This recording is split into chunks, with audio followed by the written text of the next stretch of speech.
Welcome to Tech Talk with Beanie.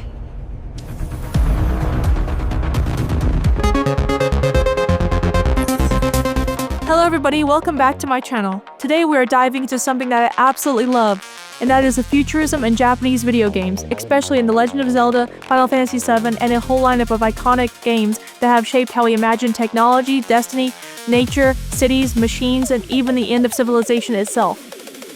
Because when people hear the word futurism, they usually think of chrome buildings, flying cars, holograms, robot assistants, cybernetic limbs, and giant neon cities. And yes, Japanese video games definitely give us that.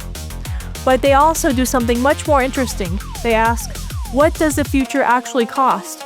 What happens when technology outruns wisdom? Can nature survive progress? Can humanity survive itself? And that is where this gets really fascinating. Because Japanese games often do not present the future as just shiny and cool, they present it as emotional, haunting, beautiful, tragic, mythic, sometimes even broken, and sometimes worth saving. Now let's start with the classic video game, which is The Legend of Zelda, because Zelda is honestly one of the most fascinating franchises when it comes to futurism, even though at first glance it does not always look that futuristic. If you look at classic Zelda on the surface, you see a fantasy world. You see swords, castles, green tunics, forests, fairies, ancient evil, sacred relics. It feels medieval, almost timeless. But Zelda has always had this sort of undercurrent of lost advanced civilizations, and that, in my opinion, is one of the most powerful forms of futurism in all of gaming. Not the future as something ahead of us, but the future as something that has already happened, collapsed, and left behind mysterious remnants. That is an incredible concept, because it means Hyrule is never just old, it's layered. It's a world sitting on top of forgotten knowledge.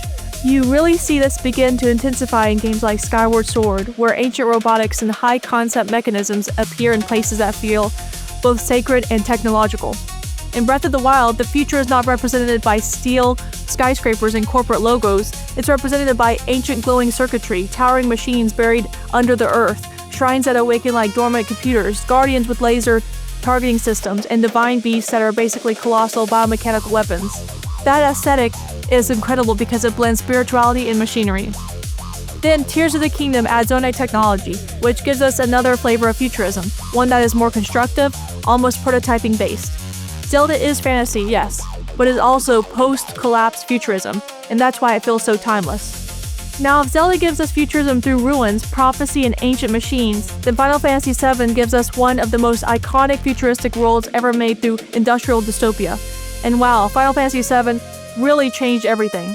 When people talk about Japanese futurism in games, this title has to be near the top of the list. Because Final Fantasy VII gave us Midgar. And Midgar is one of the greatest cities in gaming histories. It's polluted, layered, oppressive, mechanical, corporate, alive in the worst possible way. It is not just a bright utopia, it is a future powered by extraction. The Shinra Electric Power Company literally runs the society by draining the planet's life force. So right there, the game is already asking questions that feel incredibly relevant.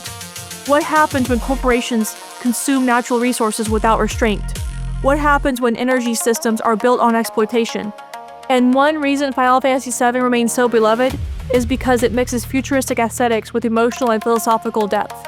Cloud has the giant sword and the cool hair, sure, but beneath all the style, the game is wrestling with identity, memory, ecopolitics, militarization, bioengineering, and corporate power. That's a lot. And visually, Final Fantasy VII helped set the template for an entire generation of gamers. Neon cities, industrial wastelands, train systems, mega corporations, experimental labs, and that's why it hits so hard. Let's talk about some other big titles, because Zelda and Final Fantasy VII are just a part of a much bigger tradition. Metal Gear Solid.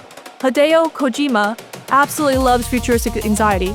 In Metal Gear Solid, futurism shows up through surveillance, military technology, AI control systems, information warfare, genetic engineering, and the manipulation of truth itself. This is one of the smartest long-running game series ever when it comes to asking who controls information, who controls war, what happens when systems become more powerful than the people inside them.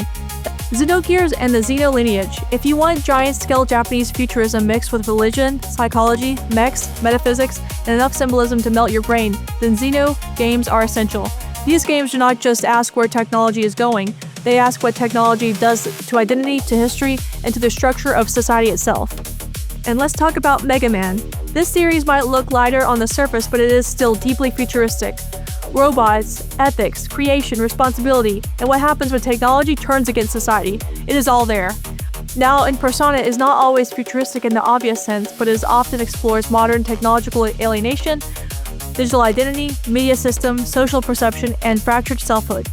Especially in later entries, there is a strong sense that modern systems shape consciousness in ways that are hard to escape. Ghost in the Shell as a broader influence. Even though it is not a game at first, you cannot talk about Japanese futurism without mentioning Ghost in the Shell, because its influence is everywhere. Cybernetics, consciousness, networks, bodies as platforms, identity in a connected world, and so much of the philosophical DNA flows into Japanese games. So with all these futuristic Japanese games out there, why does Zelda still stand out? Because Zelda does not usually scream futurism, it sneaks up on you. It hides futuristic ideas inside the language of myth. That's brilliant. Instead of saying, "Welcome to the year 3000, here are the robots," Zelda says, "Here is a kingdom of legends. Here is a sacred blade. Here is a princess. Here is an ancient evil. Oh, and beneath all that is a very technological civilization with machine intelligence, automated infrastructure, and enough destructive force to wipe out the world." That contrast is what makes Zelda so special. It preserves wonder. In some futuristic settings, the world feels fully explained. In Zelda, it feels mysterious. You do not just understand the technology, you revere it, you fear it. You sense that it belongs to a worldview bigger than your own. And that gives Zelda's futurism a mythological power that few other franchises can match. I know that sounds dramatic, but honestly, this is what many of these games are really about. Not just the future of cities, not just the future of weapons, not just the future of corporations, the future of the human soul. Let's also give credit to the aesthetics here, because Japanese games have given us some of the most iconic futuristic imagery ever. They are still asking some of the oldest questions humanity has ever asked. Who are we? What are we building? And can we say what matters most? Thank you so much for watching. If you enjoyed this video, make sure to like, subscribe, and let me know down in the comments, which Japanese video game do you think has the most fascinating vision of the future? Is it Zelda, Final Fantasy VII, or another video game I need to do next time? Thanks so much, and see y'all in the next one.